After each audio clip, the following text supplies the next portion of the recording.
নমস্কার বন্ধুরা, আজকে আমি যে গল্পটি পাঠ করব গল্পটির নাম এক টুকরো তারা। লেখিকা অর্চনা গুপ্ত। তাহলে শুরু করছি আমার গল্প। কাজ থেকে বাড়িতে ফিরে কমলিকা দেখে পাপিয়া বসে আছে। অবাক হয়ে বলে, তুই কি ব্যাপার? পাপিয়া বলে, তোমার সঙ্গে খুব দরকারি কথা আছে বৌদি। পাপিয়ার পাশে কমলিকা বলে, বল কি দরকার? আমাকে একটা রাত দিনের কাজের ব্যবস্থা করে দাও না। কেন, তোর দোকানের কাজটা কি হলো? কোথাও থাকার ব্যবস্থা হলে ও কাজটা আমি ছেড়ে দেব। কেন, কি হয়েছে? জানো, রাত্রিরে আমি ভালো করে ঘুমোতে পারি না। কতগুলো বদমাস, ওই শিবু, গোপাল, রতন, ওদের চেনো তো? সারাক্ষণ আমার দিকে নজর ওদের। হ্যাঁ রে, আমিও প্রায়ই ওই বদমাশগুলোকে দেখি তোর পাড়ার এলাকায় ঘোরাঘুরি করছে, বিশেষত সন্ধ্যের পরে। মা মারা যাওয়ার পর থেকেই এই ব্যাপারটা শুরু হয়েছে। ওই তো পলকা দরজা ঘরের, কখন যে শয়তানগুলো ভেঙে ফেলবে জানি না। সত্যি, তোর মা এমন অসময়ে চলে গেলেন, কতই বা বয়স হয়েছিল, খুব খারাপ লাগে। কি আর বলবো বলো, আমার কপাল। হায়ার সেকেন্ডারি পাশ করে কলেজে ভর্তির ফর্ম নিয়ে এলাম, হঠাৎ মা চলে গেল, আমার পড়াশোনাও শেষ হয়ে গেল। সত্যি খুব খারাপ লাগে। বিষণ্ণ মুখে দুজনেই কিছুক্ষণ বসে থাকে। তারপর কমলিকা বলে, ঠিক আছে, তুই এখন যা, আমি দেখছি। দিন দুয়েক বাদে সকালের কাজ থেকে বাড়ি ফিরে পাপিয়া দেখে কমলিকা বসে আছে। বলে, কি গো বৌদি তুমি? বস, তোর সঙ্গে কথা আছে। হ্যাঁ বলো। তোর কাজ আর থাকার ব্যবস্থা আমি করেছি। কোথায় গো? ব্যস্তভাবে বলে ওঠে পাপিয়া। আমি যে বাড়িতে রান্না করি সেখানে। ও বাড়িতে ঠাকুমা যিনি আছেন তার বয়স হয়েছে, তার দেখাশোনা করতে হবে। আমি পারবো তো কাজটা করতে? ভয়ে ভয়ে বলে পাপিয়া। পারবি না কেন? ওরা সবাই খুব ভালো। ঠাকুমাকে যে মেয়েটা দেখাশোনা করে তার বিয়ে ঠিক হয়ে গেছে, সে চলে যাবে। কি করতে হবে আমাকে? ঠাকুমাকে ধরে ধরে বাথরুমে নিয়ে যেতে হবে, খাইয়ে দিতে হবে, এইসব। ঠাকুমা খুব ভালো মানুষ। ঠিক আছে, কবে যাবি? পরশু দিন যাব। পাপিয়ার কাজটা হয়ে যায়। কমলিকা যে ঠিক কথাই বলেছে কিছুদিনের মধ্যেই বুঝতে পারে সে। ঠাকুমা তো অল্প কদিনের মধ্যেই ওকে খুব ভালোবেসে ফেলেছেন, বুঝতে পারে। বাড়িতে 4 জন লোক, ঠাকুমা, কর্তাগিন্নি আর তাঁদের এক ছেলে। সবাই খুব ভালো ব্যবহার করেন তার সঙ্গে। এমনকি 2 দিদি যখন শ্বশুরবাড়ি থেকে আসেন তাঁরাও খুব সুন্দর করে কথা বলেন। এমন একটা ভালো জায়গায় যে সে থাকতে পারবে কখনো ভাবতে পারেনি। বহুদিন বাদে রাতে শান্তির ঘুম হয় তার। ক্রমে সেও নিজের কাজের বাইরে বাড়ির অন্যান্য কাজে সাহায্য করতে থাকে। একদিন কানে আসে বাড়ির কর্ত্রী দেবারতী কমলিকাকে বলছেন, খুব ভালো একটা মেয়ে এনে দিয়েছ। কথাটা শুনে পাপিয়ার মনে গভীর আনন্দ হয়। সে কাজে যোগ দেওয়ার কিছুদিন বাদে বড় মেয়ে সুমিতার ননদের বিয়ের দিন চলে আসে। বিয়ের দিন সকালে সবাই চলে যায়। সেদিন রাতে ঠাকুমাকে খাইয়ে শুইয়ে নিজের খাবার নিচ্ছে সে। এই সময় সবাই ফিরে আসে। ভিতরে ঢুকতে ঢুকতেই দেবারতী জিজ্ঞাসা করেন, তোর খাওয়া হয়ে গেছে? না মা, খাবারটা নিচ্ছিলাম। ওই খাবারটা রেখে দে, দিদি খাবার পাঠিয়ে দিয়েছে, এটা খা। দিদি আমার জন্য খাবার পাঠিয়ে দিয়েছে? অবাক হয়ে বলে পাপিয়া। বাহ, আমরা সবাই বিয়ে বাড়ির ভালো খাবার খেলাম, আর তুই বাড়ির খাবার খাবি? খেয়ে নিস, রান্না খুব ভালো হয়েছে। খাবারটা টেবিলে রেখে উপরে চলে যান দেবারতী। খেতে বসে চোখে জল এসে যায়। তার জন্য দিদি খাবার পাঠিয়ে দিয়েছে এ কথা ভেবে। কদিন বাদেই সুমিতা এসে তাকে একটা সুন্দর সালোয়ার কামিজ দেয়। আমার জন্যে আবার সালোয়ার কামিজ কেন দিদি? অবাক হয় সে। বাহ, বিয়েতে আমরা সবাই নতুন কাপড় জামা পেয়েছি, আর তোকে দেব না? তুই তো বাড়িরই একজন, তোর পছন্দ হয়েছে তো? খুব সুন্দর হয়েছে, হাসি মুখে বলে সে। এভাবেই কেটে যায় 4টে বছর। নিজের পুরনো পাড়ার সঙ্গে যোগাযোগ রেখে চলে পাপিয়া। প্রায়ই যায়, পাড়ার দিদি বৌদিদের সঙ্গে গল্প করে আসে। কিছু বন্ধুবান্ধব আছে, তাদের সঙ্গেও কিছুটা সময় কাটায়। নিজের ঘরটাও দেখে আসে। পাড়ার মেয়ে বউরা সকলেই বলে, তোকে কিন্তু দেখতে খুব সুন্দর হয়ে গেছে। তুই যে কোনো দিন এখানে থাকতিস, তোকে দেখে বোঝা যায় না। ওসব বলো না তো, আমি তোমাদের মতোই। নেহাত কমলিকা বৌদি ভালো একটা বাড়িতে কাজ খুঁজে দিয়েছে, তাই কোনো রকমে একটু খেয়ে পড়ে থাকতে পারছি। মহিলারা তাকে উপদেশ দেয়, তুই এবার একটা বিয়ে করে ফেল। না বাবা, বিয়ে করে আমার কাজ নেই। তখন আবার কোথায় গিয়ে পড়বো কে জানে, এই দিব্যি আছে। মানুষ ভাবে এক আর হয় আর এক। প্রতিটি মানুষ বোধহয় জীবনের নানা সন্ধিক্ষণে এই সত্যিটা উপলব্ধি করে। পাপিয়াও বুঝতে পারেনি সে এখন জীবনের এক অচেনা বাঁকের সামনে এসে দাঁড়িয়েছে। সেদিন বিকেলে ছাদে গিয়েছে জামা কাপড় আনতে। হঠাৎ দেখে রণজয় উঠে এসেছে। অবাক হয়ে বলে, দাদা আপনি? তোমার সঙ্গে আমার একটা দরকার আছে। আমার সঙ্গে? অবাক হয়ে যায় পাপিয়া। কি দরকার? তোমাকে একটা কথা কিছুদিন ধরেই বলবো ভাবছি, কিন্তু সুযোগ পাচ্ছি না। হতভম্ব পাপিয়া তাকিয়ে থাকে তার দিকে।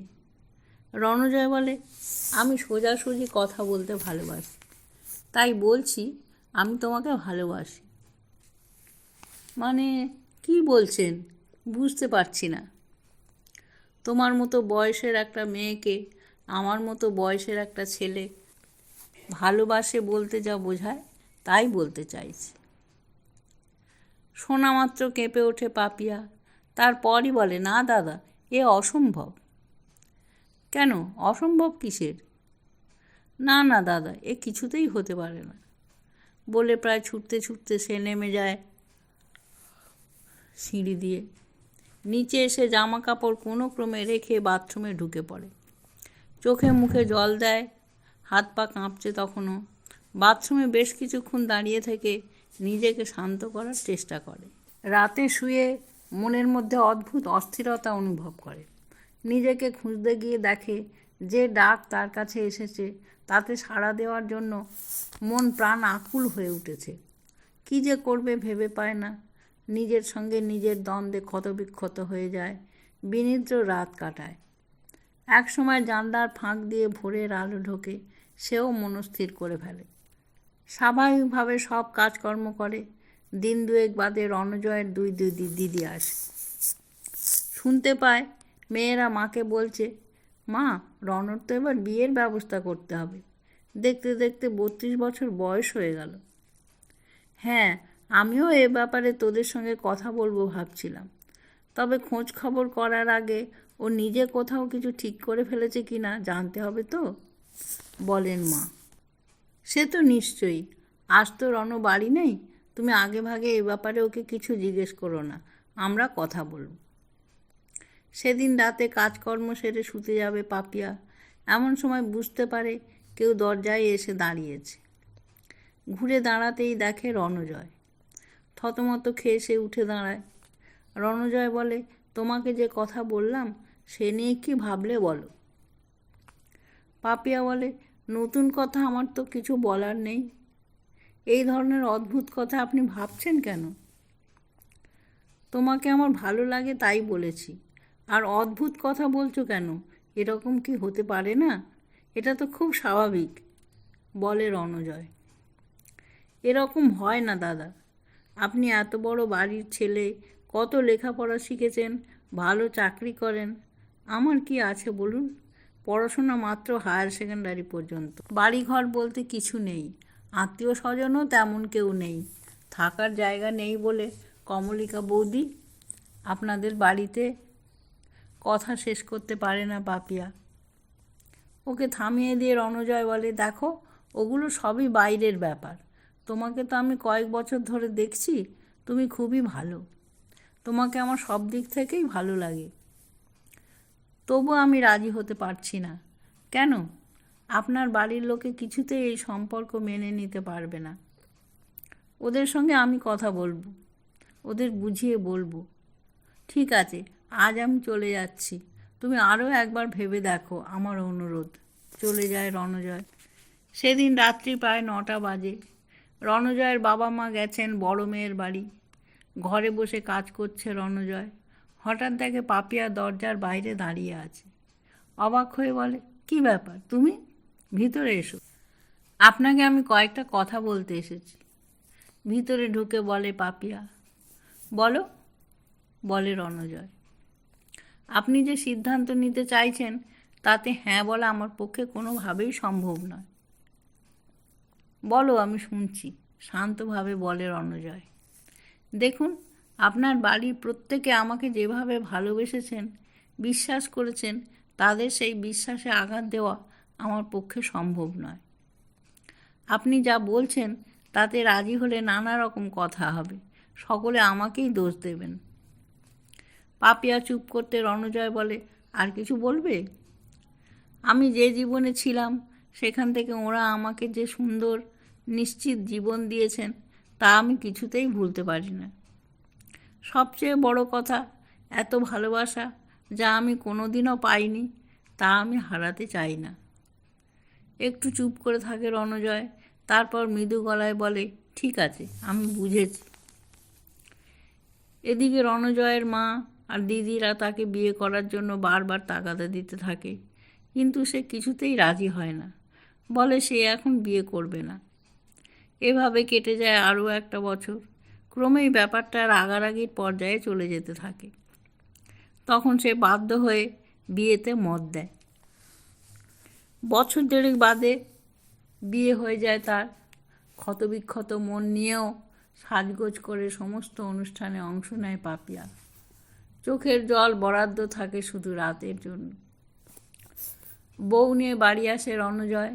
বাড়িটা আনন্দে ঝলমল করতে থাকে, কিন্তু মাস তিনেক যেতেই বাড়িতে বিষাদের ছায়া নেমে আসে।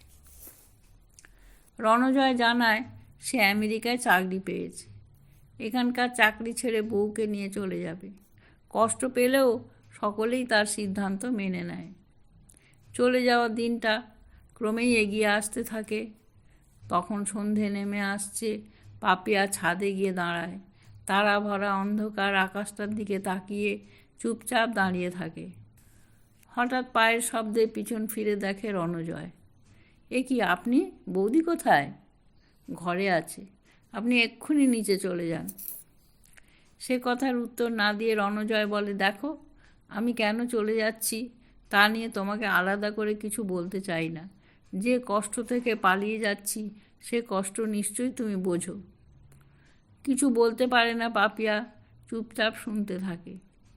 যে কথাটা আমি বলতে চাই, বলে রণজয়, তা হচ্ছে আমি তোমাকেই ভালোবাসি, কিন্তু তোমার সিদ্ধান্ত আমার কাছে শ্রদ্ধাও আদায় করে নিয়েছে।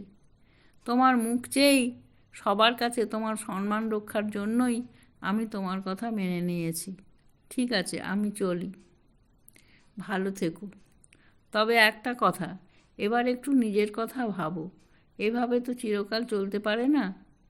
ভালো থেকো। চলে যায় রণজয়।